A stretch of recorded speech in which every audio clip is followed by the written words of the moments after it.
le sauteur à la perche, vous avez pu le constater, c'est un coureur, puisqu'il doit développer le plus de vitesse possible. C'est un sauteur aussi. Mais lorsqu'il a décollé, lorsqu'il est sur sa perche, eh bien, ça devient un gymnaste qui doit travailler sur un agrès mobile, qui n'est relié au sol qu'au fond du butoir par un petit appui, et à qui il faudra beaucoup d'habileté pour pouvoir faire un saut correct. Et ça, c'est extrêmement important. Voilà le portrait type du sauteur à la perche, coureur, sauteur, gymnaste. Bien, ce qui nous donne une idée du prototype, eh bien, c'est presque un athlète parfait. Bon, c'est vrai que je ne suis pas toujours très objectif lorsque je parle de saut à la perche, mais c'est un décathlonien. C'est pas les décathloniens qui sont là qui me démentiront, c'est un décathlonien léger. Et si c'est un athlète complet, eh bien, c'est un gros avantage. Nous avons beaucoup de possibilités d'intervention pour l'améliorer. Ça veut dire que plus il sera capable d'assimiler des doses d'entraînement importantes, et plus il aura la possibilité de progresser. C'est aussi un facteur qui va intervenir dans notre manière de concevoir le programme d'entraînement d'un sauteur à la perche. C'est donc un athlète complet. Dès le départ, je pense qu'il est indispensable qu'il ait une formation polyvalente. Qu'il soit capable, c'est un décathlonien, il doit être capable de faire de tout. Donc, dans sa formation, dans la formation du sauteur à la perche, il y a une formation polyvalente sur les différentes disciplines de l'athlétisme, mais aussi sur la gymnastique, voire pourquoi pas quelques sports collectifs. Bien, alors,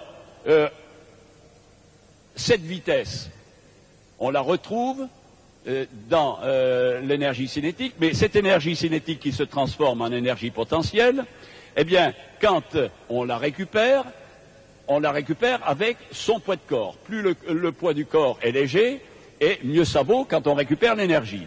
C'est la raison pour laquelle le sauteur à la perche doit être fort, mais sa force est une force relative.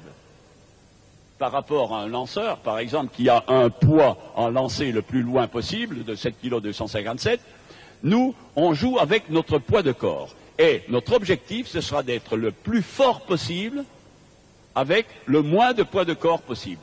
Ce qui nous intéresse donc, force relative. Ça influencera nos méthodes de travail. Et puis, c'est un exercice à base de vitesse et de détente. C'est une force relative, mais une force également explosive. Là aussi, ça influence nos méthodes. La vitesse. Bien, la vitesse, comment la travaillera-t-on?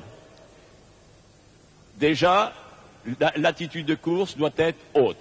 Vous avez vu pourquoi. Ensuite, ce qui nous intéresse, ce n'est pas la vitesse d'un point à un autre, c'est la vitesse à l'arrivée.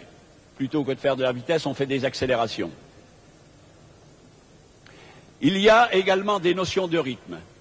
Le rythme dans la course d'élan a une influence sur la manière de réaliser son enchaînement course présentée impulsion et également sur le travail sur la perche. Bon, nous privilégierons également le travail de rythme dans l'entraînement du sauteur à la perche. Et enfin, bon, il y aura l'adaptation de la course, mais avec une perche. Adaptation qui devrait progressivement, année après année, amener le sauteur à la perche à rapprocher sa vitesse spécifique, c'est-à-dire sa vitesse avec une perche, de sa vitesse absolue. Et un perchiste qui a du métier, qui a 10 à 15 ans de travail derrière lui, parce que c'est ça, c'est le laps de temps nécessaire pour faire un bon perchiste, pour exploiter du moins tout le potentiel d'un perchiste, il faut entre 10 et 15 ans.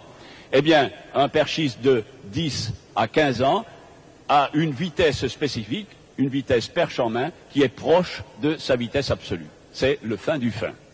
Et ça, ce sera un travail continuel. Alors maintenant, c'est un gymnaste sur la perche. Ça veut dire quoi? Ça veut dire qu'il a une bonne puissance de la ceinture scapulaire, mais qui s'accompagne également de beaucoup de coordination, beaucoup d'habileté. Comment obtient-on ça? Eh bien, on obtient ça, premièrement, en variant beaucoup les exercices qu'on propose aux athlètes. Leur poser des problèmes. Et il faut qu'ils les résolvent. À force de prendre l'habitude de résoudre les problèmes, eh bien, ils auront à l'intérieur de leur petite tête un ordinateur qui mettra tout en place lorsque l'imprévu se présentera. Lorsqu'on fait de la musculation, pour conserver toujours cet aspect coordination, on associe en permanence le travail de musculation et le travail de souplesse. Permanence. L'équilibre. L'équilibre dans la musculation, même chose, on prendra garde de conserver ou d'améliorer l'équilibre entre les agonistes et les antagonistes. Si vous faites des flexions de jambes, en parallèle, vous travaillez vos ischios. Maintenir cet équilibre. Les exercices qu'on fera aujourd'hui sont des exercices propres au saut à la perche. Il y a une relation entre l'exercice spécifique et puis l'exécution du saut en lui-même. Et enfin, il y a une forme de musculation qui est particulièrement efficace, parce que j'appelle ça de la musculation intelligente, c'est la pratique de la gymnastique. Tous les exercices aux agrès. Vous avez vu, on a installé une barre fixe, on a installé une barre parallèle. Nous allons nous en servir pour préparer le sauteur, améliorer sa force, sa puissance, notamment de la ceinture scapulaire. Le saut à la perche se caractérise également par un autre aspect, un aspect mental. Il y a une relation extrêmement étroite entre l'attitude, entre ce que nous demandons au niveau technique, au moment à l'approche du butoir, l'enchaînement course présentée impulsion, vous avez vu, il faut être vers l'avant. Eh bien, il y a une relation extrêmement étroite entre cette attitude et puis ce qui se passe dans la tête du sauteur, entre son attitude mentale.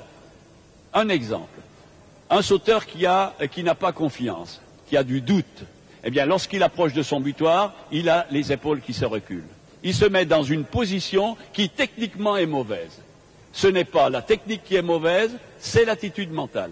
Et c'est là que l'entraîneur doit reconnaître la raison de la faute au décollage. Est-ce que c'est mental? Est-ce que c'est technique?